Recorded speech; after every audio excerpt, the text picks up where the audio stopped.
matters. So let me bring in my guests because, as you can probably tell, I'm running around and all over the place. So hey, Ashwin, how you doing? I'm good. Had a fantastically productive day.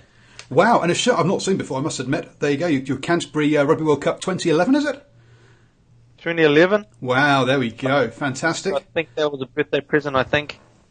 You think? Oh dear, that person that gave it to you is now slashing their wrists going, this person doesn't love me. How you doing, Stephen? Yeah, no, I'm very good, thank you, Paul. Wonderful to be part of the show again. It's always good to get a return invite. Must mean you're doing something reasonably good. It does. I mean, and one thing, I'll see you much better when you sit back because he's been in the middle of the screen because we're split into three thirds. Cool. Right then. Oh, I have got no idea where we are and what we're doing. So how about we start from the top and let's talk the World Cup Rugby qualification repechage. Have you guys noticed that that's kicking off this weekend? That's a big fat no then. Ashwin, can you even name the teams in the repechage? I can name the teams in the repechage. It's Hong Kong, Canada, Kenya, and Germany. That's well written from the show notes. That's well written from the show notes. Interesting. One of the things that people watching may not be aware of is that Hong Kong's actually ranked higher than Canada in the current rankings. See, all the work I've put in, Ashwin is now using. It's fantastic. Stephen, do you have any kind of experience of these four sides? I think the only thing I can recall is the Germans playing Samoa and getting absolutely thumped quite heavily, if I recall, when they played in Apia. They were more competitive in the second game, but if I look at those four sides, I'd probably still back Canada to go through. Really, I'm a little surprised they are in the repechage, but probably says something more about the improvement of, if they play in the Americas, probably more the improvement of the USA and teams like Uruguay, I would imagine. Yeah, exactly. So their route to this was a double header against the USA, which they lost, and then a double header against Uruguay. Uruguay had won the sort of America's Cup against all the other teams, and Uruguay saw off Canada. Canada, unfortunately, is having some administration issues going on there, which is a bit of a problem, which is a bit of a shame, really. A bit like the USA, probably about 2 to 4 years ago, but probably without without the big losses. Nikki Quinn, thank you very much for joining us on Twitter. I think we'll hold back from doing the hacker this week. That's much more a All Blacks edition Wednesday night show, maybe. So Canada. That's why we've got Canada here.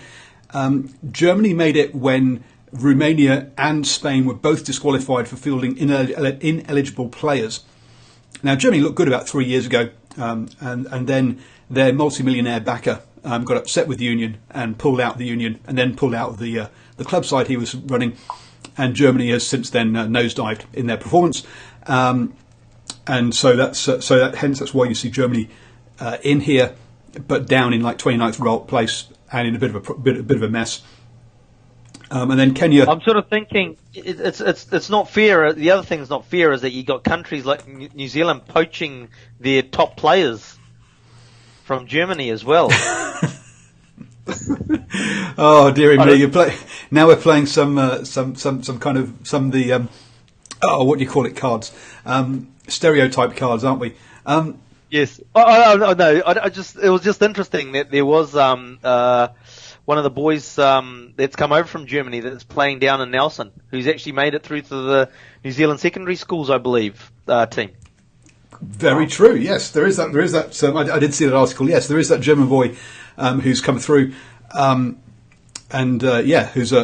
down in Nelson. Who I think is he actually got a minus 10? Is he heading towards the NPC kind of level, or is he still a bit younger than that? Well, the fact is that he's in, if I remember rightly, because it was about just over a week ago, I think the article came out. He's last year of school, so I don't believe he's got a Mitre 10 contract, but there's lots he could do. No. Obviously, I'm will be with the Marcos if he's got one. Okay, so he's still in the so he's still in the 15s, high school 15s piece. But yeah, so look out for him in a couple of years' time. Clearly, he'll make a good story. To round off the kind of dysfunctionality that we do have in rugby, Kenya, as far as I understand, are currently going through a labour dispute between the players and the union, which means that yes, even though they have managed to get out of the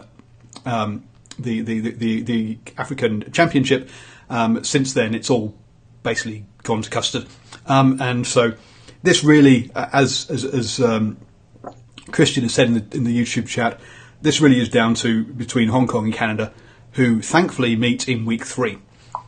So we should have 2 weeks of them both trying to get their points difference as high as possible in case they draw against each other come the final week. So look out for that, folks. It's over the next 3 weeks.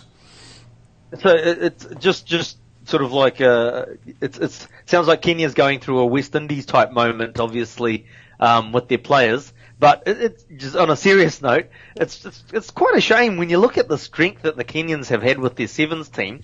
Obviously, they haven't been as strong in the last couple of seasons series, but they're still up there. They're competitive, but it hasn't flowed through at all into their 15 side by the looks of it, apart from the pay negotiations.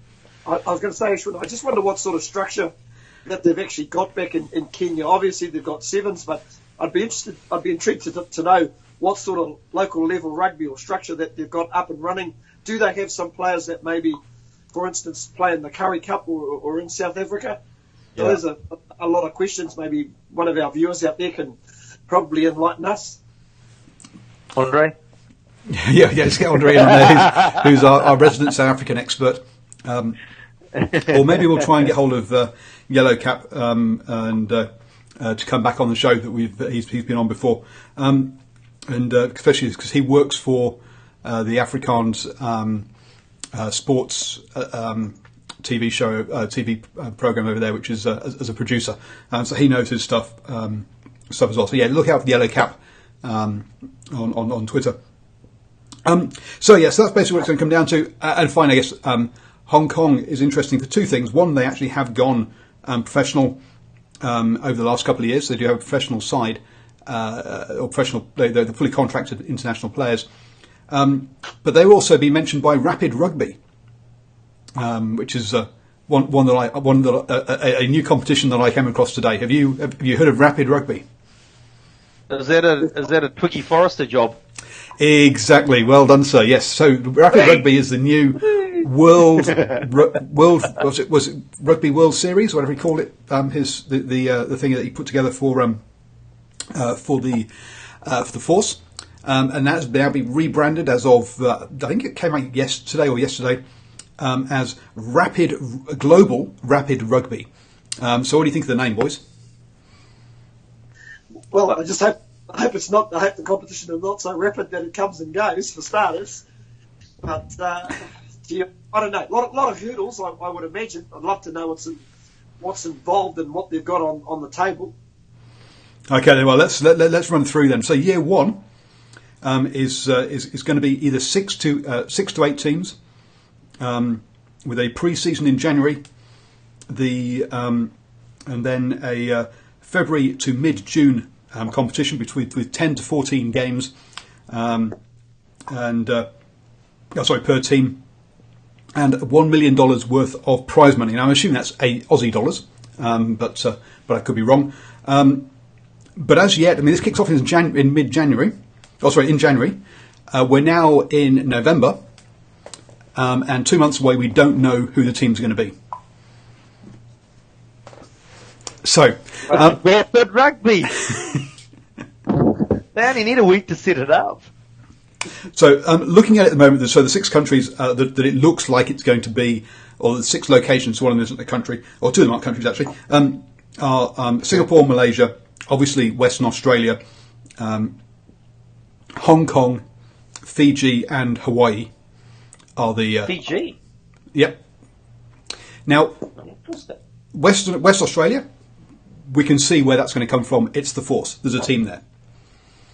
Hong Kong, well, we've just mentioned there's a professional team. There's a professional national team that is taking part in the World Rugby Repechage. So there is potentially a team there.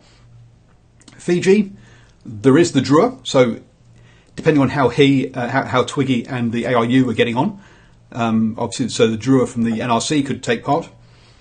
But Singapore, Malaysia, and Hawaii, a little harder to see where those teams are going to come from. I actually missed a wee bit of a trick. I think Papua New Guinea is actually quite a place where there's a lot of untapped talent, and rugby is actually played in Papua New Guinea. While we've obviously seen the 13-man code and the Kumals play Australia in recent times, there is a lot of untapped talent up in PNG, and I just think they've missed a trick there. But if you look at all the other locations, with barring Fiji, he's gone for the money, hasn't he? Let's be honest. Yep. Countries with a bit of coin behind them. Yeah, absolutely. And in Hong Kong, you'll definitely you'll get a lot of backing from expats, I would imagine. It's already got a rugby community there, so yeah, makes sense. Yeah, absolutely. I mean, the Hong Kong Sevens is sort of built some good following there in Hong Kong, haven't they?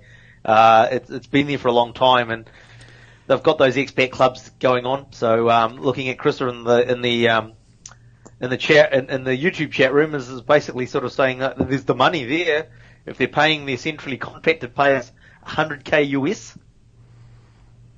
Yep. That's some pretty good dollars there that they're actually got, and you know, you're not going to have that sort of backing if there wasn't a decent presence of the game in the country.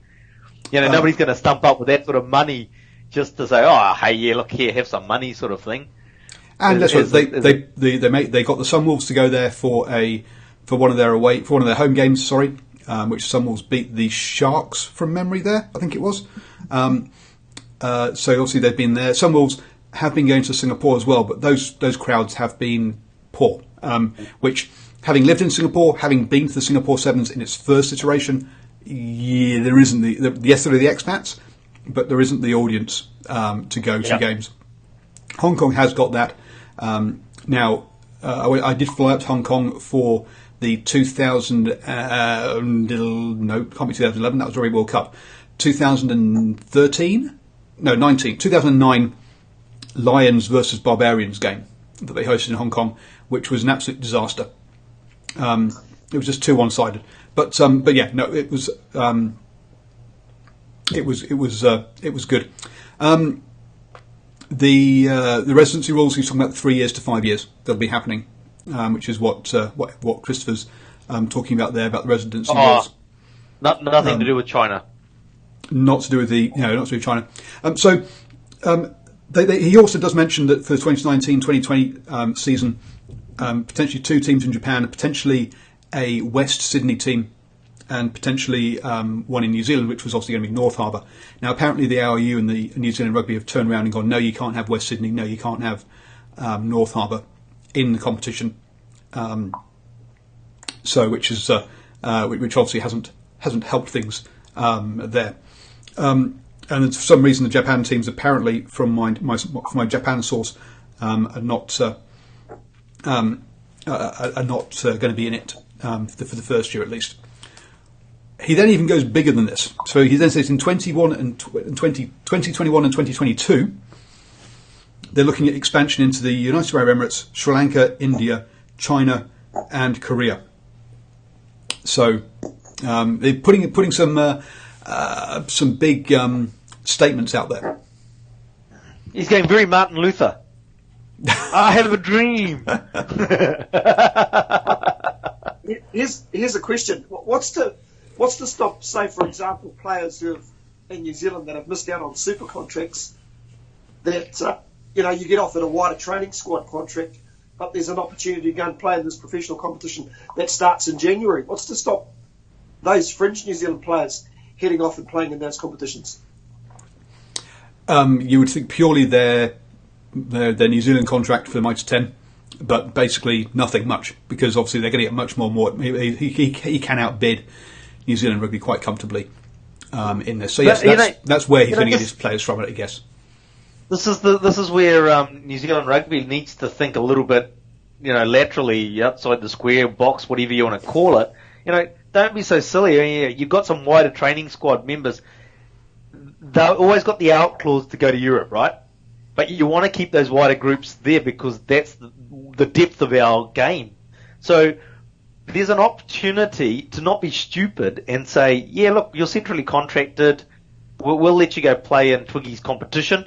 But remember, with some, put a contract together based around their central contract. Allow them to do that. If they're getting paid good money by Twiggy, that's saving the NZRFU some money, but still keeping that player within that in New Zealand rugby. It'd be really blind. I can't think of the term.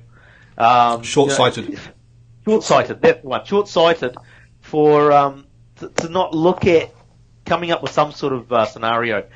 Not allow, doing the whole North Harbour thing. It's crazy. Saying, oh no. Yeah, I mean, we don't know what discussions have gone on behind closed doors.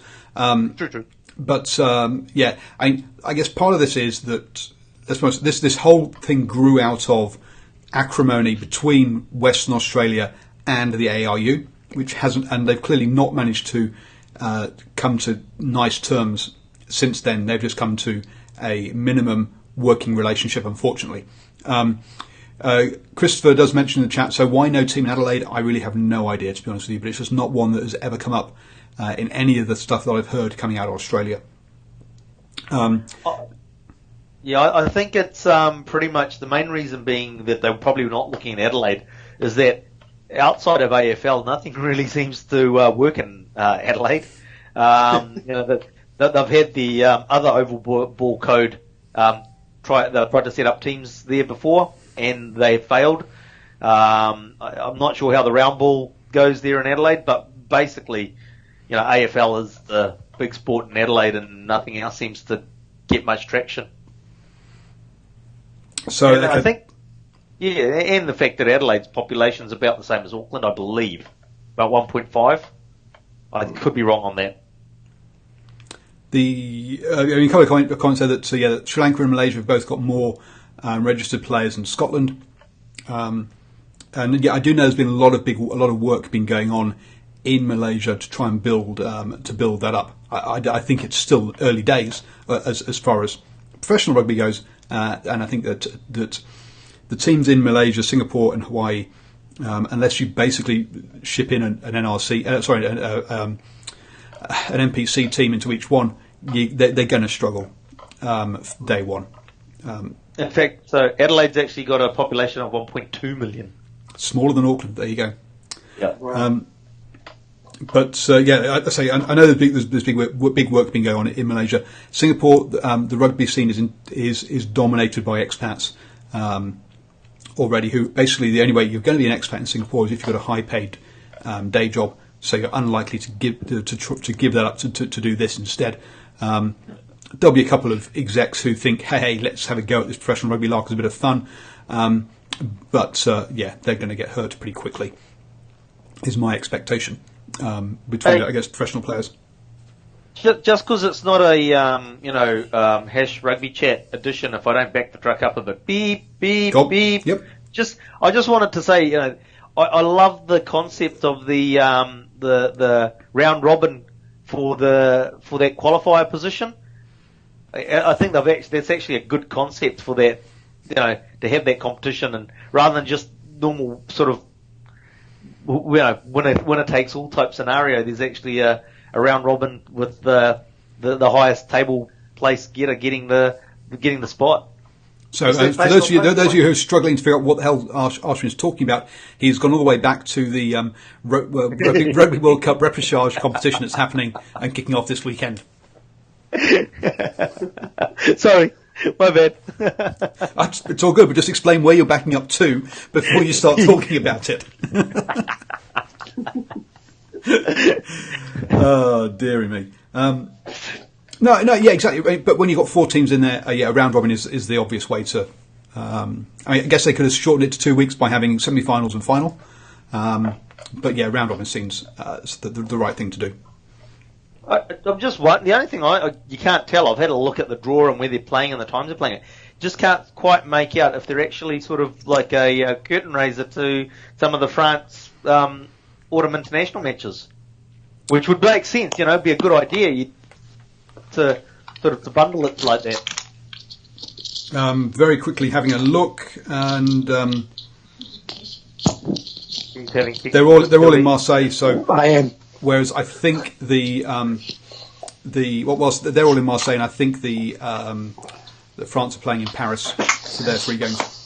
But I will check that as we continue the chat.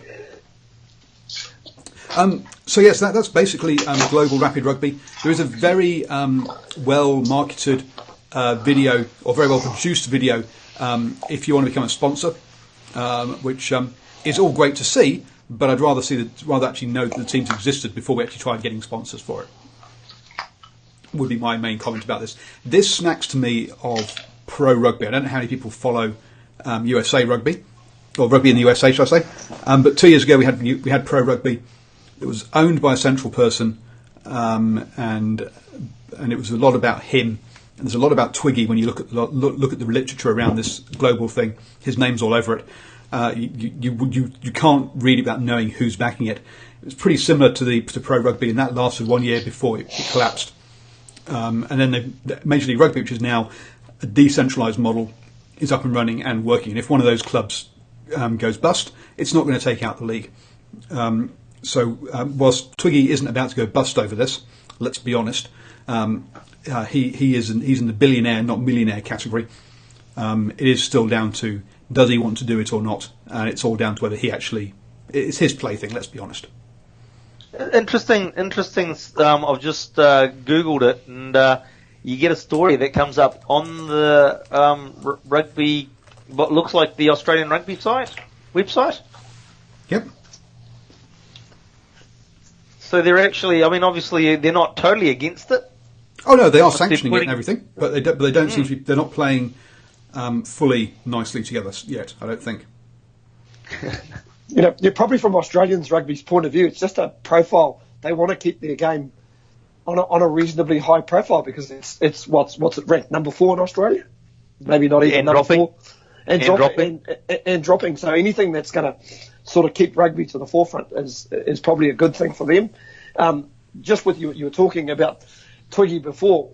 One of the real issues of having an owner who wants to run a competition like that, I think he's got to have sometimes you've got to have the ability to let something go and have enough belief that the teams that are part of this competition can have their own autonomy, if you know what I mean. And I just, he's the sort of guy that strikes me, if he gets his bee in a bonnet over something, he'll probably do away with one of those teams, Take his bat ball and he'll go home. Yeah. It's concerning. Oh, I way or the highway. Once you're in the competition. Yep, absolutely. Well, it's his money, isn't it? Yep, exactly. And you talk about giving things people autonomy. For those people outside of New Zealand, a lot of the talk is of how basically New Zealand rugby controls everything in New Zealand. And the more you actually get into it, the more you realise actually they do give the local provinces a structure and guidelines, but within that, off you go, have fun. A lot of the talk is about kind of Hansen dictates how everyone coaches, and I don't think that's actually true. I think what it is the players move around so much between all the different provinces, Super Rugby, All Blacks, that the best ideas travel very quickly, rather than it being a dictatorial way of you must play this way. It's more a matter of good best practice travels fast, whereas in Europe, the team and actually everywhere else in the world, the players don't mix up anywhere near as much. What about Ireland? Because they've got a similar model to New Zealand, haven't they? No, they have a club they go to, and then they go back to an international. But there are only 4 clubs, or 4 provinces, sorry, and they do talk closely with Schmidt, and so they share ideas, or his idea, or he provides resources to, or the central team provides resources to them. Whereas in New Zealand, you've got players who will play for a provincial team. They'll go off and play for a Super Rugby team, but the people they used to play with, they're now playing against in another Super Rugby team. They're playing with people they used to play with against, kind of thing. All mixed. Yep. The players all mix up, which you don't get anywhere else in the world. Even in the Currie Cup, the Currie Cup teams are very closely aligned to a singular Super Rugby side, and the same in the NRC as well. That the same sort of thing happens. Just on Mitre 10, Paul, just on Mitre 10 Cup, or previously ITM Cup, I know that the New Zealand Rugby Union, when they gave all the specific unions their own sort of wings to fly, originally I think a lot of them got caught up in the amount of probably their budget. I think the budget for some of these unions was up around the $2.5 to $3 million, and I think that almost crippled a lot of unions. And I think it's over the years, credit to the New Zealand Rugby Union, they've given those particular unions an opportunity to work out where they sit in the scheme of things. And I know a lot of unions, I think their budgets, I've heard from a couple of good sources, some of the bigger unions are probably up around the, I don't know, 1 million to 1.5, where you've got somebody that's probably like Southland and Northland probably operate around the $500,000 mark. So it's kind of sorted itself out in a way. So just one of those things. It helps if you can get a lot of players into Super Rugby teams. That's a real help, and not have too many All Blacks as well, as seen with the likes of Tasman in recent times, Taranaki, well, obviously before this year, but teams like that. I hope nobody from Taranaki's listening, but of course they are. Yeah, of course they are. Hey, does Mitre 10 Cup have a salary cap?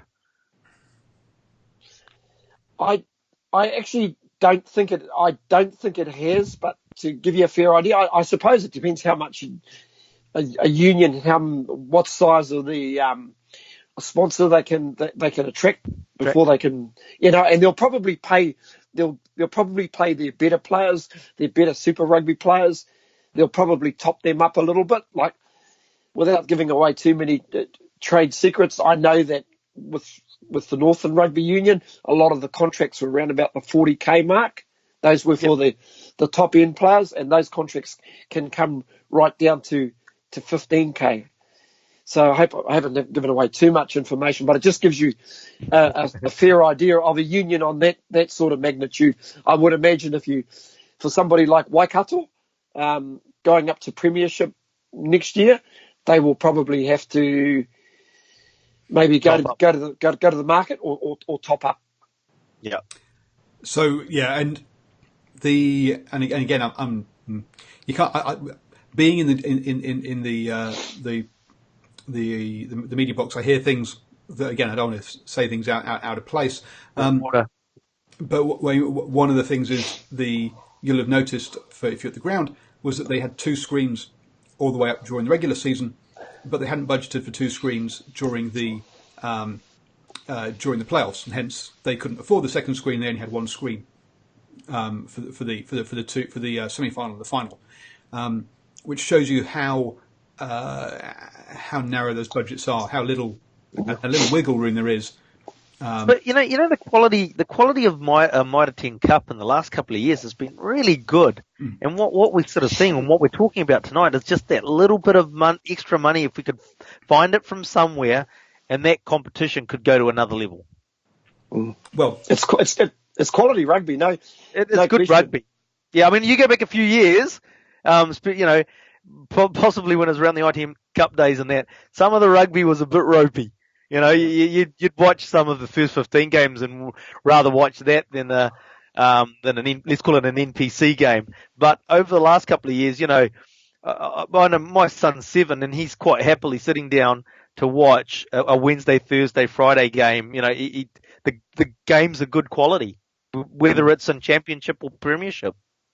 Now, I'd love to know, Paul, in England, from what I understand, they show a bit of Mitre 10 Cup rugby over there. Is it shown live over there, or is it delayed? Does it go through B-Sky B or BBC? I left the UK in 2005, so I've been out of the country for 13 years. So I don't really know, to be honest, how it's over there. But I guess a couple of points in there. First off, as far as growing the tournament, go and have a look at my article. I've written and recorded an article, so if you prefer to read, you can read it. That's called "Does New Zealand Rugby / Super Rugby Need Fixing?" And I cover off on a whole bunch of things I think they could do there. I've even forwarded it to a member of the New Zealand Rugby, so who knows if anything will come of it. I have no idea. But yeah, my suggestions to how it grows. I think personally, structure-wise, as you say, the rugby's good, the playing side's good. It's the marketing that needs to be improved, not the playing side. So thanks, Chris. Yeah, so My Snake Up is on Sky in the UK. The other thing on My Snake Cup is that tomorrow I'm going to have an interview with the rugby manager of Otago, and we're going to discuss what the Ranfurly Shield means to them, what they're going to do with the Ranfurly Shield over summer. So look out for that video, and that'll be coming out hopefully tomorrow or the day after on that. But when you're talking about the quality of the ITM Cup, what basically happened, I think, I know I wasn't here, so you guys can step in and let me know. But one of the things that happens is that basically is when Super Rugby came in, that basically the NPC went semi-professional, or pretty much amateur, really. And that what's happened, especially over the last sort of 5 years or 3 or 4 years, is that teams have realised that the club rugby players have to be pretty much training professionally if they are going to be able to compete with Super Rugby players in that competition, and that the professionalism has gone up. And Stephen would like to apologise for blowing his nose down the microphone. Yeah, sorry. Apologies. But is that a good summation as to how it's kind of evolved over the past sort of, I don't know, was it 20 years? Well, it used to have a promotional relegation competition when it was first and second division, but basically what's happened with the increased amount of international rugby, especially with the rugby championship, that it's the Mitre 10 Cup all of a sudden has been shortened up, and it's pretty much now a sprint. And I think in a perfect world, I think the rugby union would have probably preferred if they only had 10 teams in the competition, and you basically play 10 rounds, 5 games home, 5 away with a second division. But there were 3 or 4 unions that actually dug their feet in. Obviously, my own union, Northland, I think it was Northland, Tasman, I think there was Manawatu, and there might have been one else, may have been Hawke's Bay. And those were always the teams that were seemingly always battling it out in the relegation area of the competition. And basically it was just a case for the rugby union, unfortunately for them, a case of strength in numbers, and they were able to keep those teams in the division. Quite frankly, I know there's the 2 split division, and there's a lot of talk about that. I actually like it because it keeps a little bit of interest in both divisions, where I think if you had one long competition, I don't know if there'd be that much interest if 13th were playing 14th or 11th was playing 12th. But in most cases, this year was a little bit different. There were a couple of teams like Taranaki in the Premiership, especially Taranaki counties, they were pretty much out of the running with 2 or 3 rounds to go, and same could be said for Southland. But it gives those teams an opportunities down in that division to rebuild. Even the likes of Southland, I would expect Southland will be better than they were this year, next year, and of course I'd say the same for teams like Manawatu. And you're obviously speaking to Otago tomorrow. They've got a good young side. They've got the Ranfurly Shield, so they have got a little bit going for them, and they're capable of playing some good code. And I'm an Aucklander myself, but I don't want to hurt anybody's feelings. But gee, they did beat the eventual Premiership champions as well, and they played a good game that night. Made me cry a little bit, but they are a good side, a side on the rise. They are, and I thought they might be a bit disappointed having only made the semi-finals. I thought they would be looking at perhaps going a little bit further than that. But talking to their coach, he was actually quite happy with how they did overall, which is good. And teams that win the Ranfurly Shield generally, they've done their deeds, and it's pretty hard to get the Ranfurly Shield and then carry it through into the finals of whether it's Championship or Premiership. True. Actually, something I didn't put in the notes is here. It was good to read that Northland are going to look at trying to put a team together for the Farah Palmer Cup next year. No, that's a great concept. There's a lot of young female talent running around in the region in Northern. A lot of ladies that played. Is it tag rugby with the two tags or touch rugby? So no, I think it's a fantastic thing. You should just leave Southland as the only Mitre 10 Cup team without a side in the Farrer Park Cup. It's amazing how it's very good. Not amazing. It's very good how they've grown that over the last 3 years to get it up to have nearly all the provinces in there. I really hope Southland also step up and make it the full 12 that we have in the Mitre 10. And on that note, by the way, there's a new women's rugby blog that's just kicking off. And there will be an article on there from New Zealand, I think going live tomorrow. So I will include that on my Twitter handle. So check out my Twitter handle. There's a new, talking about women's rugby. There's a new women's writers blog about rugby in general. That's going to be interesting. It's kicking off. It's going to have global input. So that's going to be interesting. And yeah, I wish them all the luck in that. So guys, the international window is about to open. But we've had 2 rounds of games already. Do you think it's good having games outside the international window? The more the better for me. It's a hard for someone. And I think Steve, we might have spoken about this. I can't remember if it was Paul or Steve I spoke to. Is that when the Mitre 10 Cup ends and it's just like you really do go, oh, what now? Yeah. So with those international games coming along, it's actually great. It's you just to wean you off the Mitre 10, and there's obviously not as many internationals, and so you can just sort of let you down gently as you go into the summer. I think what Ashwin is saying, Paul, is we're actually rugby supporters. There's a heck of a lot of All Black supporters in this country, but I still think there's a lot of actual rugby supporters around. I'm pretty much the same. I'm wrapped this international window. I enjoyed all the games. I watched all the games from the weekend, and I thought they were all good games and they're right and reasonable quality as well. I even go looking for sevens tournaments at this time of the year. I think we've got the Auckland Sevens coming up, and it's always great to see how these sides stack up, and you'd be amazed at the amount of talent that comes out of these sevens sides. Look at Ray Hussey. Good grief, he came from sevens, and it's just unfortunate he's headed away to the Hurricanes, but he's still, as far as I'm concerned, he's still an Auckland boy. Chris reckons there's too much rugby, and I think there's too much rugby for the players to play. I'm not sure there's too much rugby to actually watch personally. That's just, but I get where you're coming from. That you can be swamped. But I mean, when things like South Africa had to face England without Faf de Klerk, without Mostert, without Francois Lowe, without without Willie LaRue, without Alpo. I've gone blank. The last guy, the guy who plays in France. That guy. Who came into the championship. There's the smaller guy who did very well. Anyway, as a fullback and winger.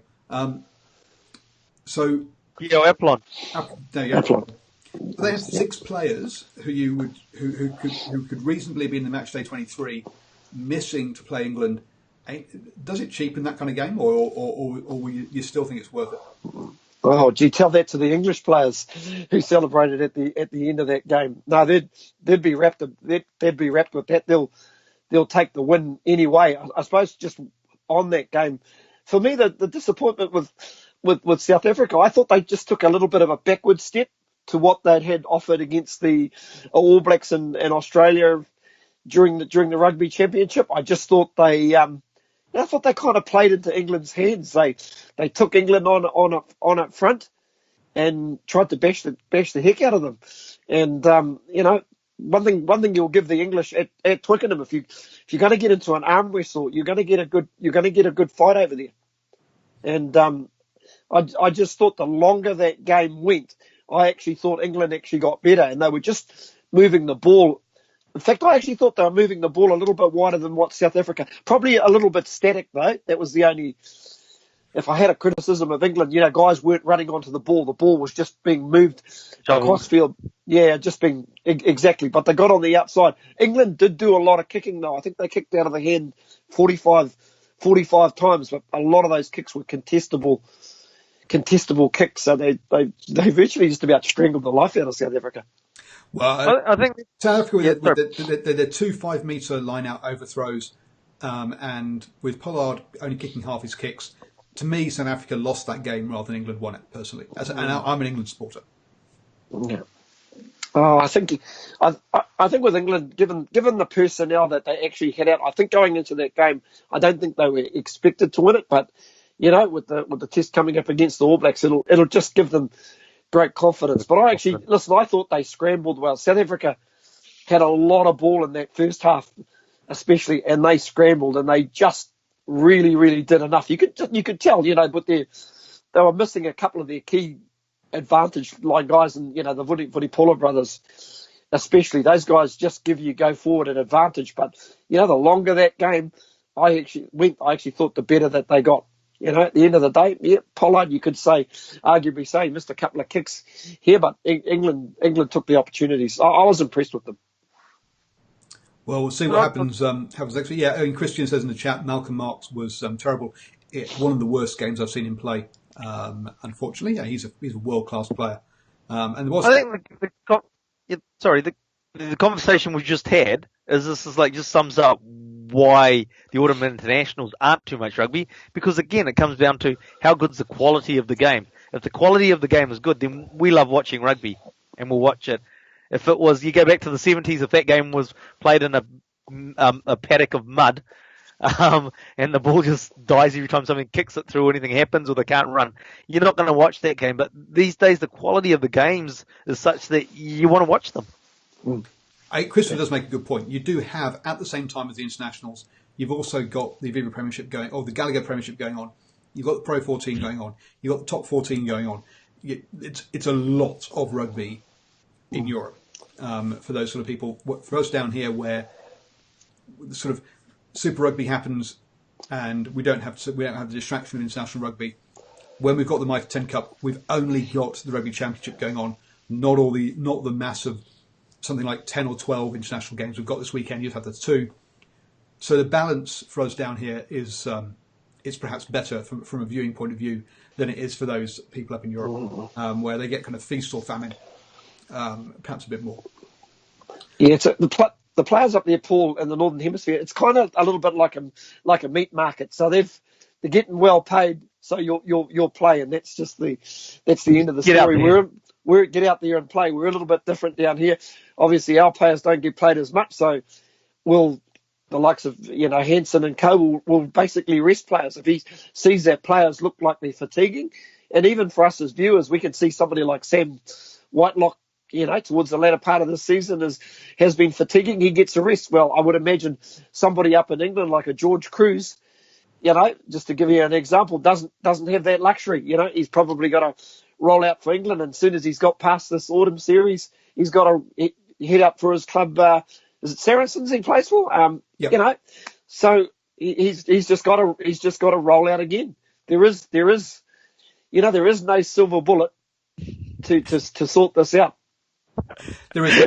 To be fair to the English, obviously Leinster are very good at their rotation of players. Within England, the better sides are Exeter and Saracens at resting the players. They've got the deeper squads. But on the whole, they do have to play an awful lot more. We've got to talk about it at some point, I guess, because it has been all over, but I want to make it very quick. The shoulder charge at the end of the game. What do you think, Steve? Stephen, sorry. I'm a bit 50-50 on it. One part of me says, man, that was a good hit. It really was a good hit. And to me, it's marginal. I'm not as totally upset about it, if you know what I mean. There was sort of hand, and they were ducking into each other. No, to me there was nothing in it. Ashwin? Yeah, it was just a good hit. Yeah, totally 50-50 on it as well. I mean, like, the hardest part about it is that the reality is that you don't tackle with your arm. You actually do tackle with your shoulder. Yeah. And then it just comes down to, has he made enough of an attempt to wrap the arm? That's what, and it's hey, yeah, it's debatable. Yeah, I thought he was trying to wrap his arm. I think it has. If that happens in the middle of the game, it doesn't blow up and become as big an issue. It's purely because when it happened, and all these comments of, World Rugby has set a precedent now, we're going to see lots of these big high tackles. No, I don't think so. I think it's overblown. Have you seen the South African rugby team's little video Aye. Now I thought that was. Have you seen it, Stephen? No, I can't say I have. So Razvi Razov takes one of their players through a tackling practice with a tackle bag, and he tackles with the shoulder down low twice, and then he does a tackle high up, and it doesn't wrap and just shoulder barges the bag away. Now, I get they're trying to make a bit of a joke out of it, but I think the amount of noise it's generated on Twitter, I think they should have. That was a poor choice, and it's going to continue the argument longer than it needed to. Yeah. But you missed the point, is that when they did the shoulder charge, he did the little T-Rex arm around the bag. Yes. If you notice, he goes in with the shoulder and he just waves his little T-Rex arm around the bag as a wrap. Anyway, that's enough of that one. We should actually make a corrections at this point. Courtney Laws has come out and stated clearly that he was injured during play, not from sleeping in a bed that was too small. It was not bed action, but Courtney Laws is back. Everybody. Okay, that's his story and he's sticking to it. Absolutely. Oh, dear me. No. Why? Because it's their own management that came out and said it was a bed thing. Christopher's got a question in here. Bring us on up onto screen. Does anyone have an opinion on Eddie Jones's wanting 2 refs NRL style? Oh wow, I missed this. Stephen or Ashwin, who wants to kick us off on this one? Well, we've already got 4, haven't we, at the minute, with the ARs, the referee, and the TMO. Why, Grey Tell? Why? I ask. I think rugby isn't in too bad a placing. They're addressing issues in and around foul play. I suppose they've just got to get a bit more accuracy involved. No, I don't like the idea at all. I think you're right. You've got 4 officials actually on the, officiating the game effectively anyway. Remember, they're not called touch judges anymore. They're assistant referees. So they just need to make sure that they fulfill that role and their responsibilities as an AR. Can you imagine a try being scored or a bit of foul play? You'd have about, how many people would you have having input into that? That'd just be crazy. If you're going to go in the path of 2 referees NRL styles, why don't you go down the NFL path and have 30 odd officials on the field all waving around the yellow hankies? Yes, absolutely. You've got to have the yellow hanky to throw. You've got to have the yellow hanky. There's a flag on the play. That's not a flag. That's a hanky. Dear me. And are they yellow to just because white ones would show the bogies too much? That's the big question for me. No, we have enough referees already. I don't think we will gain much by having 2, one on the defence, one on the attack side of things. What we're seeing, let's take the shoulder charge or a legitimate tackle from the weekend, whichever way which side of the fence you want to be on. At the end of the day, didn't the TMO look at it? Yes. Yeah. So, what difference is another official on the field going to make when the TMO with all the replays is looking at it anyway? Mm. Someone in real time is not going to see it any better than the TMO. Yeah, I don't know what instances Eddie Jones was referring to, but yeah, I can't see what we're going to gain by having 2 two refs like NRL. It's not like referee, or it's very rare that we get complaints of referees being too far away to make calls, even though we do have a game that shifts end to end quicker than NRL with etc. Go on, Ashwin. The referee was too far away in the All Blacks Wales game in 1905. Otherwise, the All Blacks would have won. And as you can see, folks, we never, ever let it down. Can you remember the referee's name as well, just so we can go and harangue him on Twitter? Hunt him down. Go leave letters on his grave or something. No, gee. Angus Gardner's great grandfather. I thought he was going to say a distant relative to Wayne Barnes. Oh dear.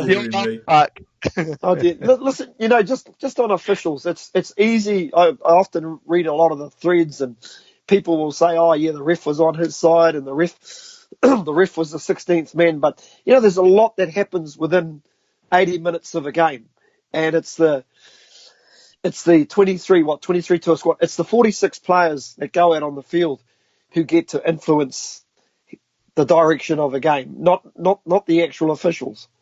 It's as simple as that. It's the players that actually make the mistakes.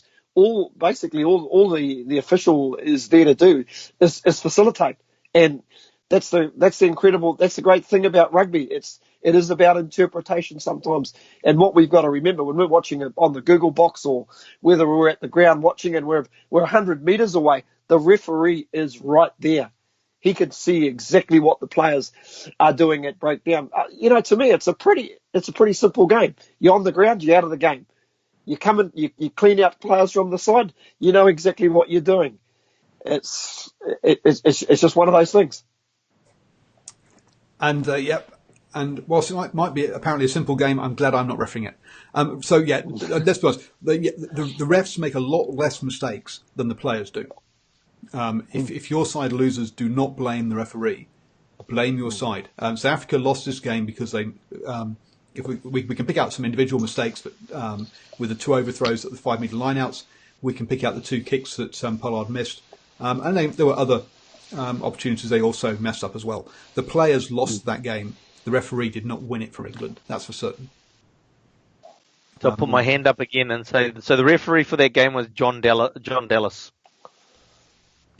Oh, not 1905. 1905 All Blacks Wales. Oh, wow. Sorry, we're going back to rewind the track again. Yeah, just after Steve's talked about don't blame the ref. It was all John Dallas's fault. Yeah. We really do have to explain to you this whole backing up the truck and explaining how far you're going business. Oh, God. Oh dear! Why didn't South Africa drop the goal? Yes, exactly. Again, another choice that the players should have done. They had the opportunity to do a drop goal and didn't take that opportunity either. There is definitely. I say it was the players for South Africa that lost that game, not the ref. Why don't teams do drop kicks? Well, apparently, Auckland were going to after 34 phases, but not 33. And they dropped it on. And you can say, because you say, yeah, right. But then when they explained it, and it's just like, look, you can see X doing this and X, Y doing that. And it's like, oh, yeah, okay. They were actually legitimately setting up after the 34th phase for a drop kick. But it's still racist. I'll be totally honest. The only player that I've ever seen who, in a drop kicking situation, who's taken responsibility and said, I want the ball in my hands because I'm going to make it my personal goal to drop kick this damn thing, is probably Johnny Wilkinson. is probably 2003? Yeah, 2003. But if the opportunity for the drop kick was on, probably another one would be, if you go back to the Pumas and the mid to late 70s, probably Hugo Porter as well, because he just made drop kicking an art form back in the day. But it's almost like at the minute, a lot of players just don't want the responsibility of it. No, absolutely. Dan Carter in the Rugby World Cup in 2015 in the final, he took responsibility there and did a drop goal. The World Cup that was in England, South Africa, didn't they drop goal themselves to the semi-final or something? A whole series of drop goals in the quarter-final, but that's like 6 or something. And Bernie. Yanni De Beer. And Larkham as well. Yanni De Beer, and then Larkham in a previous World Cup when they won, Wallabies won it as well.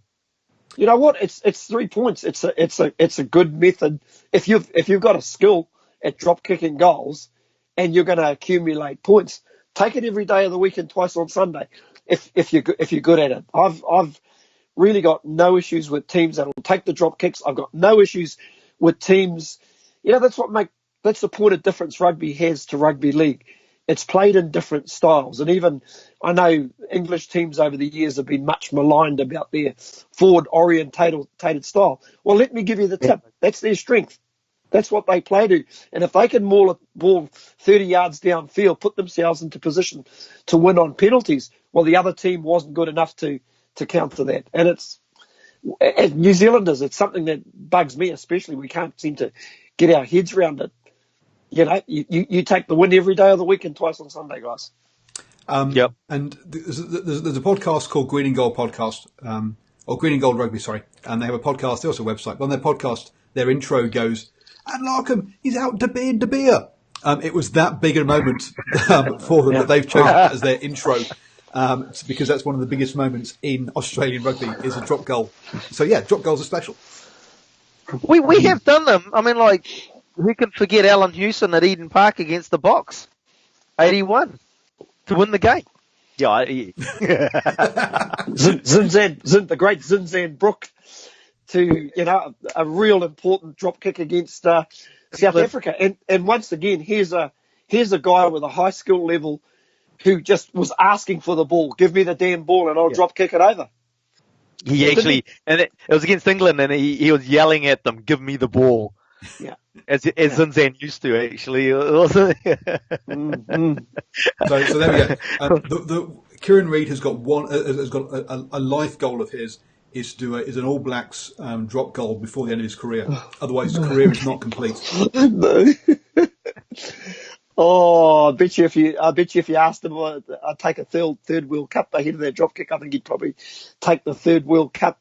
But oh, absolutely. If on the minuscule chance that I get All Blacks accreditation, that's my one. That's my first question and probably my last. That I will ask in the mixed room. Yes, Kieran, would you consider your career to be complete if you don't do a Zinzan Brook drop goal? Great question. Oh, dearie me. We've gone through all my stuff. Anything else, boys? Just want to quickly touch on that Wales Scotland game. Obviously, Scotland missing a few young players, missing a few players, but it was great to see one of the Hastings boys running around at first fight. Now that's the son of Gavin. Is that the son of Scott? Gavin Hastings. Wow. Might be Scott Hastings. Gee, looked a tidy little footballer, but credit to the Welsh. I always thought they were pretty much in control of that game. But that's unusual to see a couple of home nations playing so early. But it was for a special cup. That was was it Dottie Weir Trophy? Yes. Okay. No. Right. It was for money. And it was for money. And I know they clearly said, look, we need more money to pay for our players. We need to play a game. Then they decided, oh look, Dottie Weir has got his charity thing. We will create a cup to encourage to raise awareness of his charity and to encourage people to come along. And then they had to get shamed into giving a 6-figure sum to the charity. So wow. the cup was very much an afterthought. But no, it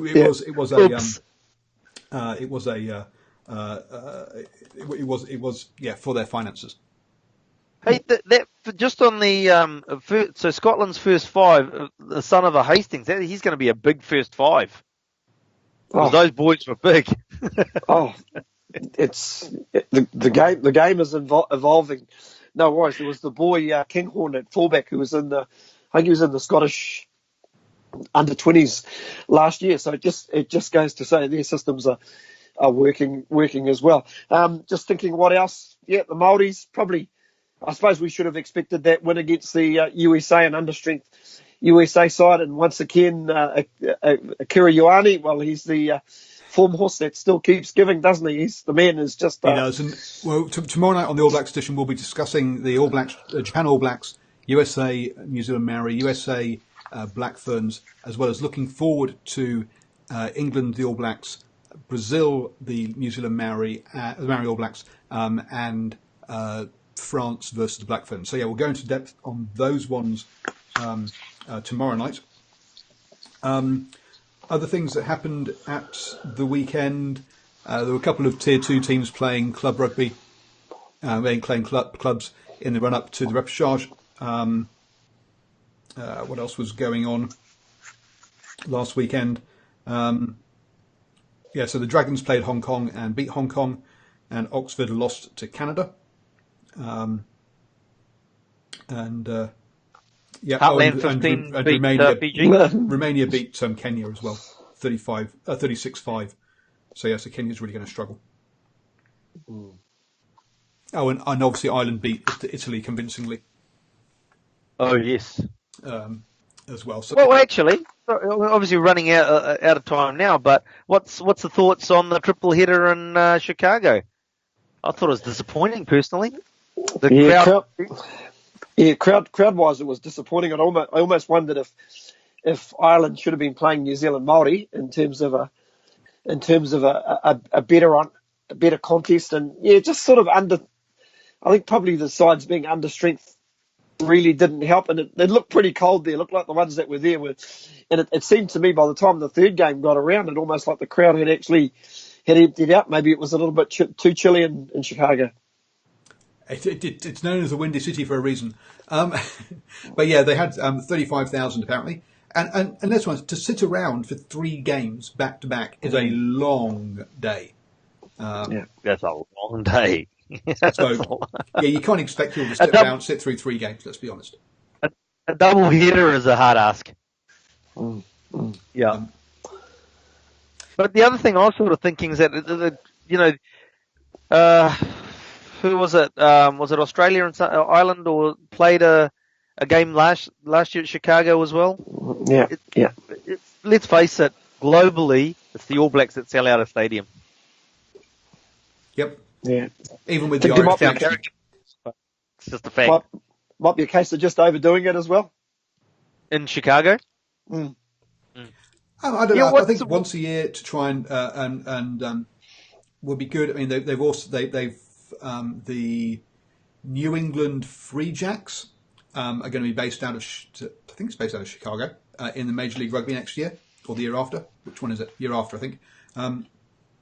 So there is, it is definitely. I think once a year is not a bad shout to try and grow the audience there.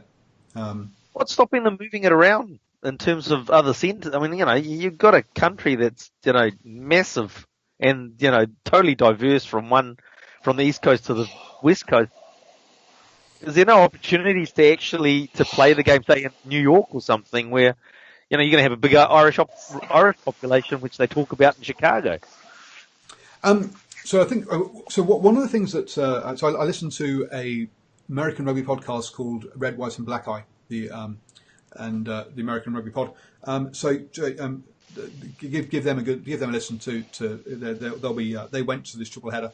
It's going to be interesting to see their podcast that's going to come out. But one of the things that's thank you. The Free Jacks are in Boston, not in Chicago. Thanks, Simon. Is that when they got put into the America's Rugby Championship, which is basically America's Six Nations, because it's played at that time of year, is that they could see that there was an actual tournament they were going to be in. They would get regular rugby at a set time of year. They could look forward to it. They knew it was going to happen. Before that, it was all random as to what happened where. By having those games in, I think they have one of them in Florida and one of them in Dallas, they know that they're going to get a game in sort of springtime US there. By having it in the same place each year, you're creating a bit of a flow, a bit of a tradition around something, and people can actually start to get their head around what the structure is. Because to be honest, the rugby in America is a very unstructured beast, and it's very difficult to know what's going to happen when or where, and try and keep track of everything. To build a bit of consistency makes sense. Yeah. Chris, I don't think the Gallagher Premiership have got a game in the US this year. They did 2 years ago, and they did for 2 years, but they didn't have one last year, I don't think, from memory. Do they have, Paul, just a question, do they have junior rugby in the USA? They have high school rugby. High school rugby? Yeah, they're under 19s. So they've just finished the Pacific Nations Cup has changed this year, and this year was a under 20s one, and the USA had a bit of a torrid time at that level. They still need to develop that level to be competitive with the Pacific Islands, Argentina, in that at that kind of level. Yeah, when I look at American rugby, Canadian rugby especially, you just don't see. You can just see structure-wise they're reasonably good, but you just don't see the little instinctive things like an extra piece of ball movement, extra bit of skill. Should have just moved that extra pass, and it's just the instinctive things that we see from the really good, from the players who play in the more, shall I say, like New Zealand, South Africa, Australia, etc. Yeah, absolutely. They don't have a lot of the players come late to the game, which so they haven't played it through their sort of their earlier years, and so you're right. Those instinctual things aren't there as much. They've just not had the 10,000 hours of that you're supposed to get to make something instinctual. So Christopher thinks that last year the November games in Philadelphia and New York the year before that. I thought they'd be more regularly at Chicago, but I could be wrong. Cool. Well, thank you very much, boys, yet again. I've just noticed I didn't plug my power supply in, so I'm about to run out of batteries. So we better get off before we get switched off. We'll be back tomorrow night with the All Blacks edition. Don't forget to click up. Oh, hang on. Click up there to subscribe to this channel, down there for the All Blacks edition. And there's two videos here that if you've watched through an hour and 6 minutes, you will be absolutely a joy for you to watch. And see you all tomorrow night on the All Blacks edition.